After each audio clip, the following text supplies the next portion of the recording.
Let's talk about what the deep state will do if you come after them. I hate him passionately. Tucker Carlson unloads on Trump in text messages. What's strange? The day after Tucker Carlson releases definitive evidence that the J6 committee and Democrats and many Republicans and the media were lying, text messages get released smearing Tucker and framing it as though he hates Donald Trump. The funny thing is, there are photos of Tucker Carlson laughing and hanging out with Trump.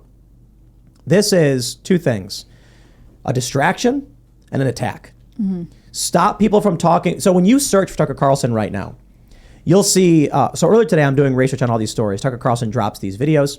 When I search Tucker Carlson on Google, what do I get? I get the text messages story. Something salacious to keep the left focused on. It's not so much for the right. The right's going to be like, yeah, Tucker can say that, that's fine. People on the right are more understanding and willing to accept that not everybody likes Trump, but they're going to try and win that argument. Tucker has done too much good, and there's going to be some people who'll be like, whatever, who cares? But the left will now watch this instead of the J6 footage debunking the lies from Democrats. Yeah. Well, I think Tucker effectively became a J6er this week in a way. I mean, it's like the media is now, I think, going to start treating him the way they've treated every person who's been arrested on January 6th and everything that they put us through. I mean, again, when I got through my house arrest and I started doing media and telling my story for a long time, I mean, for like almost a year, I was like the only J6er out talking and sharing my story. And they have beaten the hell out of me. I mean, honestly, in many ways, the worst part of my J6 experience happened after my sentencing. Because when I started talking about it and I started making clear that I was not going to allow this to destroy my career or my life, that I was going to come back from this, I was going to fight back, that's when they got nastier and nastier. And I keep saying, I think that the media, we all know that the media is what the media is, but they've almost become like they see themselves as a prosecutorial arm of the Democratic Party. I mean, there were reporters from CNN contacting my prosecutor and giving evidence to my prosecutor and saying, like, you should think twice about giving him a plea deal. Have you seen this and have you seen this? When have you ever heard of reporters doing that? Yep. They're the vanguard. Yeah. They're the vanguard trying to usher the proletariat through the revolution. Yeah. I think there are so many progressives who go into journalism to be activists. Absolutely. Really. They're not there to just present stories and give you a fact and let you draw a conclusion on your own. They want to control the narrative. And unfortunately, it's something that they've been able to do on all fronts, right? Yeah. Journalism is not about truth. It's about their truth. Yeah. So when you were incarcerated after January 6th, can you talk about what that was like? Because you did the display at CPAC, was it the year before where you CPAC Dallas. Yeah. Yeah, in August.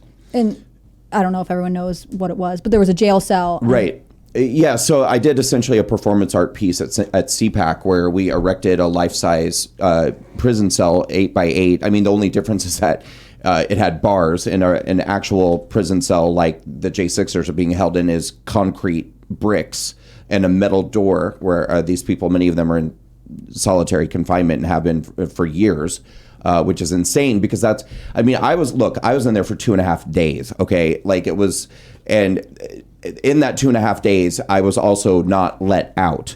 But by the time I got out after 2.5 days, like my nervous system was like on fire. Mm-hmm. I was like, get me the hell out of here. If I had been there for 2 years, like these people are never going to be okay. Many people are still in. Yeah, they're never going to be okay. Mm-hmm. Like these people, they're going to be gone. Like there's no way a person can survive. And that. they say they're doing this for their protection, or like what's the justification on solitary confinement? Do you know? I think that they put them in a special ward, which they have said is for their protection. But they, there's all sorts of excuses that they can use. They can say, oh, COVID, or maybe somebody tested positive. I don't know the justification necessarily for it going on as long as it has. I know that they're being treated horribly. I mean, there have been beatings. One person, we keep hearing lost an eye. I don't know if that's literal or if he was just blinded or what happened, but apparently he had the hell beaten out of him. Food that's being, served to them inedibly and, destroyed so they don't have access to their lawyers, calls with their families. It's really pretty horrifying. Yeah. But so I was kind of trying to draw attention to that cause. And unfortunately, because the right-wing media overwhelmingly is so cowardly and afraid to even talk about January 6th or touch this, which is another reason why it was so difficult for me to get my story out as much as I wanted to. very few in the right-wing media actually covered my performance art piece at CPAC, which, by the way, was actually amazing. I mean, it was actually amazing. I don't cool and different. Like, Yeah. No offense to CPAC, but like you need new, fresh things. Yeah. And when I say amazing, I don't mean like I'm amazing. It was what I mean is that we had hundreds of people lined up to see it, because what I did was we erected a life-size cell. I put on an orange jumpsuit and a MAGA hat, got inside it, and I kind of like sat in various poses, not saying anything and not interacting with the audience.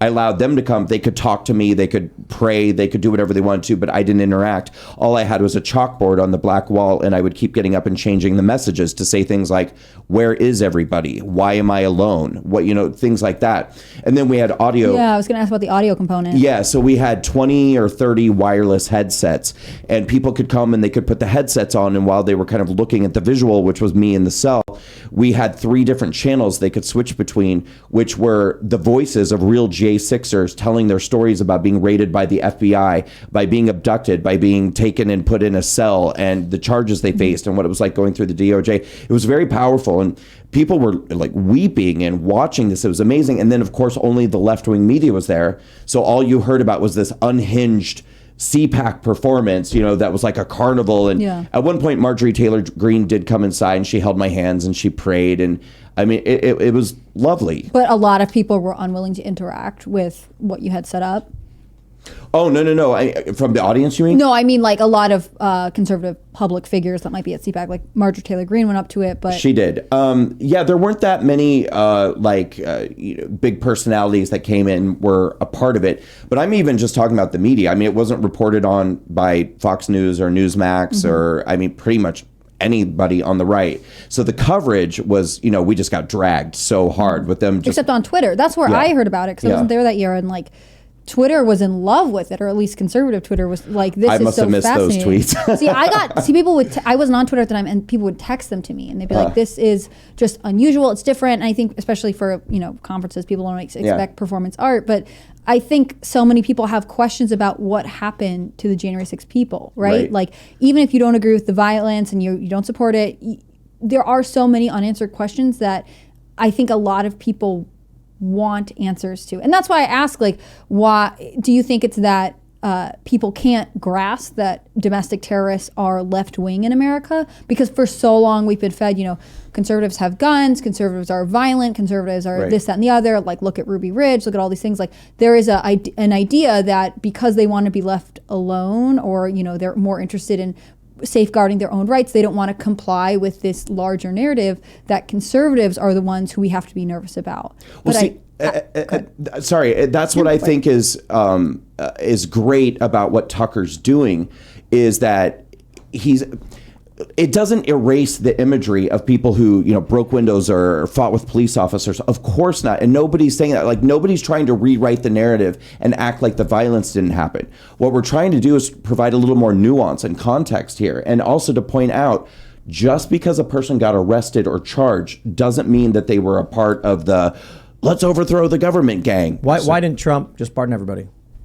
I can't answer that question. He should have pardoned a lot of people. I don't know about everybody, but a lot of them. Yeah. I suppose, how do you get everybody's name? How do you well, and like, put out a call like, hey, if you were there, send me a right. And when did these email. plea deals get signed? When did people go to trial? I mean, I know a bunch of the Proud Boys were just on trial for the first time this year. Can you pardon someone before they've been officially Yes, charged you can. and convicted? I think you can. You can, yes. Yeah? Yeah. Yep. And so he just didn't do it? Do you think he'll talk about it going...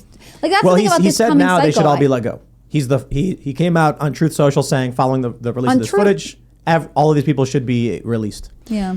Look, I get very angry and very defensive about people making public statements about January 6th without effectively kind of like doing the due diligence or the work behind the scenes. Look, I can tell you, I have never been contacted in 2 years by any of these people who, and it's really frustrating. I have even heard Trump kind of give credit to certain members of Congress and talk about what amazing work they're doing on the subject of J6. And I'm like, no, they're not. Like, no, they're not. Ask any person who's gone through January 6th who's helping them. The answer is nobody. Yeah. Nobody's helping. Nobody's helping me. They're people affected by January 6th are helping themselves. So like when I went to the Proud Boys trial in January, I sat with people whose family members are part of this, and they're saying like, well, we made our own groups and we found each other therapists to talk to, and we found each other like resources, because basically no one wants to talk to us about it. We can't get any media outreach. And also like we are really dealing with what the effects of having someone incarcerated because of this, like we have legal bills, like if we want to be in trial, and they're in trial in DC and we're from Nevada, right? Like we have to be here. We have to put our lives on hold somewhere else. Like it's an incredible burden, not only obviously on the people who are incarcerated, but on the other people who are affected by it. It's unbelievable. And I mean, the amount of money that it costs to go through something like this, I mean, and a lot of these are very poor people, you know, and it's not even a matter of, you know, well, this person should be paying their legal bills or whatever, but it's like, man, one post on Truth Social saying, you know, everyone donate to this fund. I mean, we could raise $10 million in 24 hours. And, you know, now everyone's actually got representation. Thanks for watching this clip from the Timcast IRL podcast. Hang out with us live Monday through Friday at 8 p.m. and become a member over at timcast.com for uncensored, members-only shows exclusive. Thanks for hanging out, and we'll see you all next time.